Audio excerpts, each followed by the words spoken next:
This is a general overview of the project that I'm doing about Napoleon.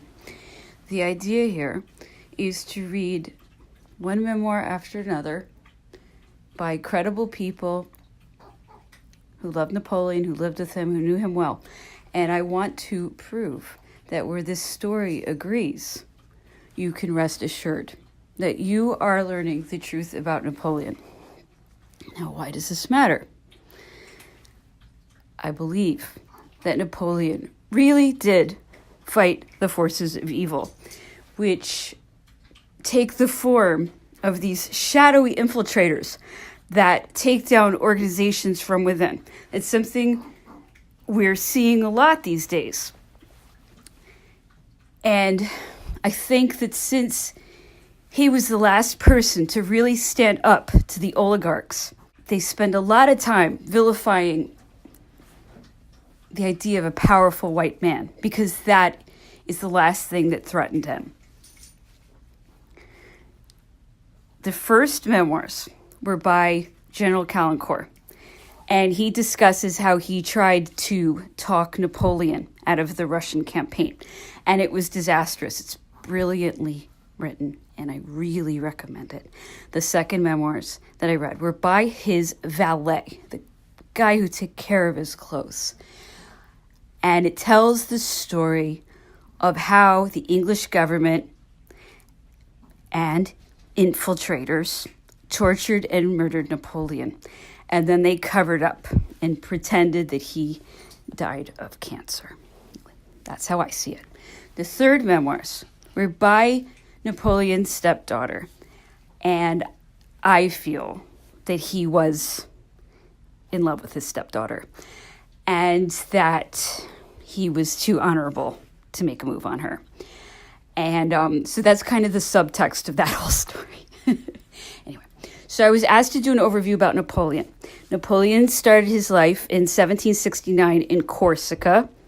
And at that time, the French were invading his island nation. And his parents were fighting the French off.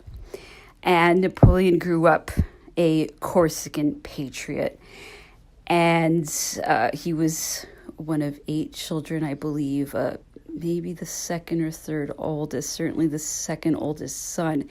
And his older brother, Joseph, was a bit docile, and Napoleon was always martial. So he actually usurped his older brother, and he got a military scholarship that his father had received on behalf of, from the king, on behalf of the Bonapartes, who were a not rich but noble family. At 9 years old, he was pushed off by his mother to go to France on his own, and his mother said, "Courage." And at school, he was a poor boy, with the other students being rich aristocrats. And that was very hard on him, and he was strange, and he excelled at math. And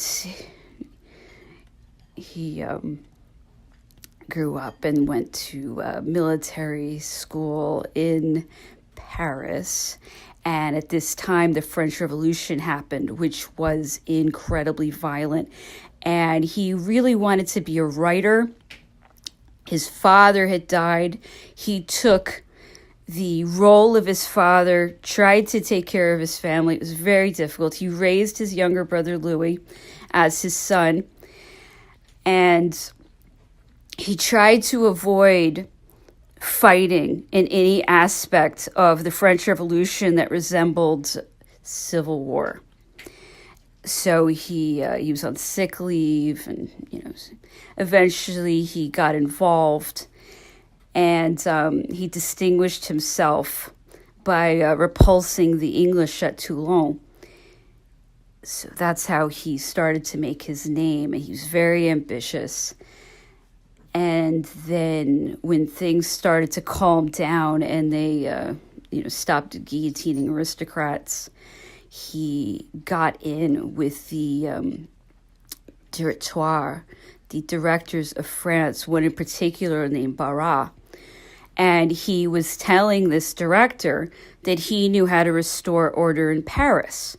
Barras had one of his mistresses was Josephine, and she had a very serious problem with debts.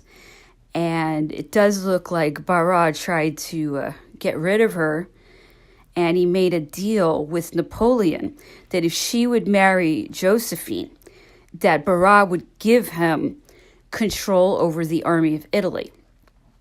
Napoleon was very much in love with Josephine, and it was an impoverished army, and somehow through his sheer force of will and charisma, he managed to take over Italy, and this created huge fame. He accomplished something that no one else probably could accomplish, and at the time, France was fighting both Austria and England, and both those countries were attacking France just for having a revolution. So essentially, France was involved in a civil war, plus it was being attacked by England and Austria, and the military had to find a way to deal with all of this. So these were problems that Napoleon was dealing with.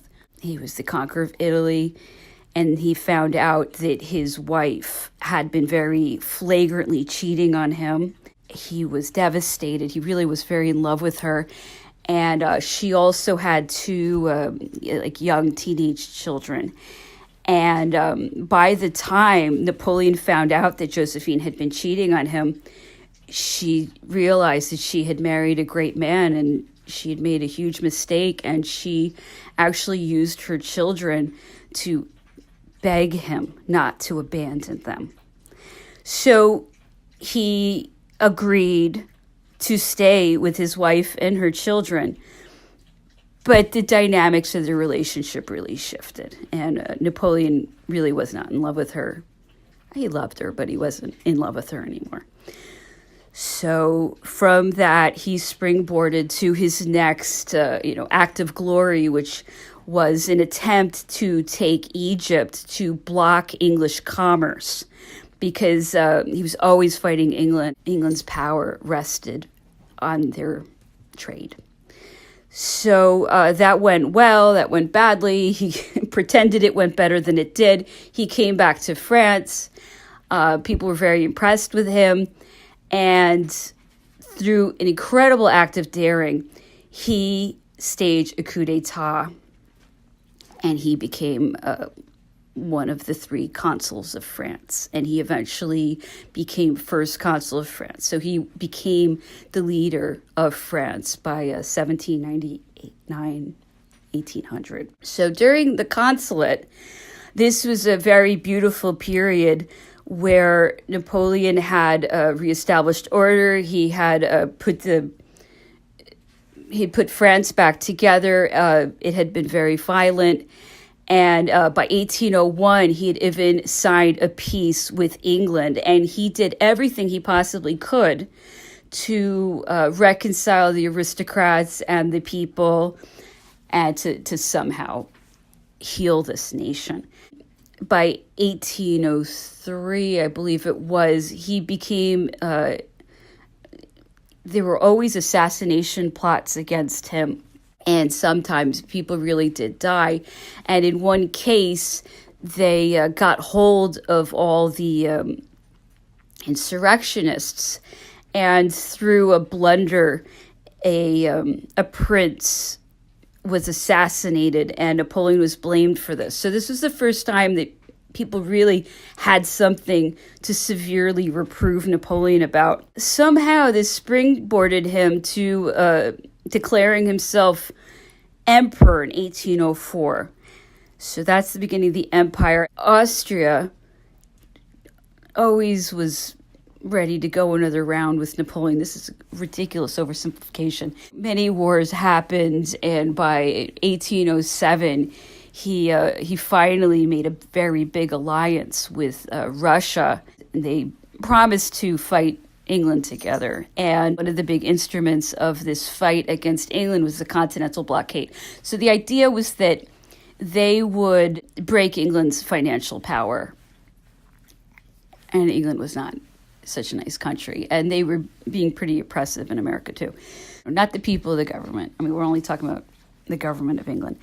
By 1810, because assassination attempts continued, Napoleon was hoping that he could establish his dynasty on stronger grounds if he could produce an heir, which he could not do with Josephine. She was 6 years older than him. And by this time, he had arranged a marriage for his stepdaughter and his brother, who he'd raised as his son. And he tried basically to pass their children off as his heirs. But when their oldest son, who had been the crown prince, died, he realized that it would never work. A very big problem between Napoleon and his stepdaughter was that the two of them were so close that they were viewed as lovers. Hortense did not realize this. So it came out after the death of her son that Napoleon was allowing people to think that he was the father of her son to strengthen the child's claim to the throne of France. This caused a huge problem with his stepdaughter, and she just didn't like or trust him for a while. And then he divorced her mother in 1810, which further estranged them. But she was his sister-in-law and his stepdaughter.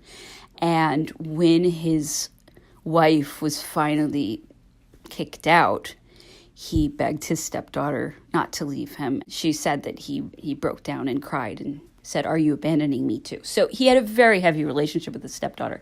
Shortly thereafter, he married the princess of Austria, who's named Marie Louise. He was hoping that Austria would stop attacking him, but that's actually not what happened.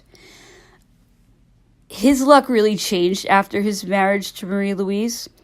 And by 1812, he embarked on an invasion of Russia because they were violating the terms of the Continental Blockade. And there was a lot more going on. And Napoleon really did feel that that invasion was necessary. The first book in this series by Caulaincourt is addressing this. And Caulaincourt is very vociferously telling Napoleon to please not invade Russia. And I think that's a really fascinating book. And by the end of the book, you can see that Napoleon completely agrees that he should not have invaded Russia. So that was 1812. By 1814, all the armies of Europe have banded together, and they have invaded Paris, and Napoleon is forced to abdicate. He spends the following year at Elba in exile. Napoleon's exile in Elba is covered in the second memoir in the series by Marchand. What he's hearing on Elba is that the English are talking about moving him to a very remote rock in the South Atlantic Ocean named St. Helena. And his enemies did not honor the terms of their agreement. And his enemies did not honor the terms of their agreement. So he actually busted out of Elba and he took France over again. His stepdaughter was there to greet him when he took back France, and he was furious with her because she stayed in France. So he told her off and finally said that he'd take her back. Now, during this period, it's called the 100 Days. Napoleon and Hortense and Caulaincourt all make their best efforts to assure the other powers of Europe that Napoleon really does want peace. They cannot convince them, and they don't want peace. And then Napoleon fights very valiantly, culminating in Waterloo.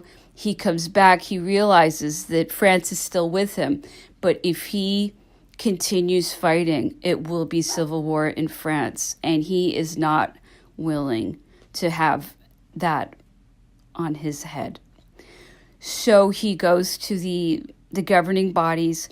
He asks for support. They don't give it to him. It looks like his entire government was infiltrated. France betrays him. Napoleon is kicked out. He gives himself up to England. England says that they'll give him a ship to go live in America. They lie to him. Once he's on the ship, they trap him. They send him to St. Helena. They put him basically under house arrest. And for 6 years, they slowly torture and murder him. So all of that story is in the Marchand Memoirs. Now we are reading the Lavalette Memoirs. Now this is the story of the man who was Postmaster General under Napoleon, and Napoleon thought so highly of him that he arranged a marriage for Lavalette with Hortense's cousin, Emily de Beauharnais. So he basically gave Lavalette one of the biggest prizes that he could offer, which is marrying into his family. This book opens with Lavalette showing just how infiltrated and evil everything was in Paris. And I've never read this book, so I don't know what's going to happen apart from the fact that I do know the story of Napoleon. I think it's leading up to showing that Napoleon restored order and that was a very, very, very, very, very wonderful thing.